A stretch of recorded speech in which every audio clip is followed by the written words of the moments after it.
1875 సంవత్సరం నుంచి America professional బేస్‌బాల్‌గా మారుతోంది.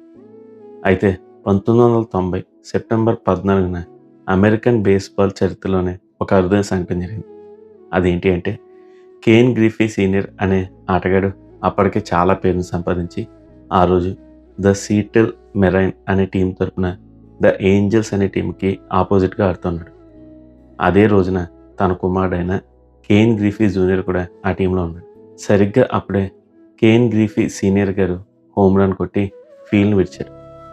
అతని వెనకే అతని కుమారుడైన జూనియర్ కేన్ గ్రిఫీ కూడా వచ్చారు.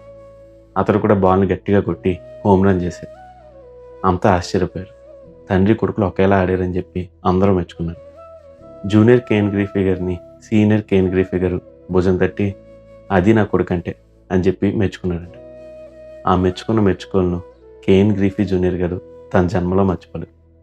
ఇదిగో ఒక తండ్రి కొడుకును మెచ్చుకుంటే అది ఎప్పుడూ ఆనందమే. మరి మన పరమ తండ్రి మనం మెచ్చుకుంటున్నాడా? ఒకసారి ఆలోచించండి. మన జీవితంలో ప్రతిరోజు ఎన్నో శోధనలు వస్తాయి.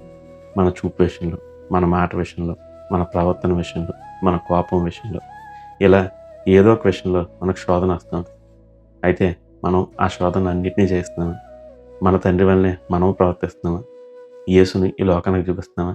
ఒకసారి ఆలోచించండి. ఒకవేళ మనం శోధన చేస్తే, చిన్న శోధన అయినా సరే దాన్ని చేస్తే యేసే మన తండ్రి కదా! ఆయన మన భుజం తట్టి అలాగే ఆనందపడతాడు. నా కొడుకు అని చెప్పి దేవదూతలు అందరితో చెప్పి మురిసిపోతాడు. అందుకనే సామెతలు 23వ అధ్యాయం 17, 16 వచనాల్లో భక్తుడు ఇలా రాస్తున్నాడు. నా కుమారుడా, నీ హృదయమునకు జ్ఞానం లభించిన యెడల నా హృదయం కూడా సంతోషించును. నీ పెదవులు యథార్థమైన మాటలు పలుకుట విని నా అంతరింద్రియములు ఆనందించును అని చెప్పి. మరి ఈరోజు మీకు వస్తున్న శోధనలు చేస్తున్నారా? శోధనలు జయించి దేవుణ్ణి ఆనందింపజేస్తున్నారా? ఆలోచించండి. లేదంటే ఈ రోజు నుంచి ప్రయత్నించండి. God bless you. Have a blessed day.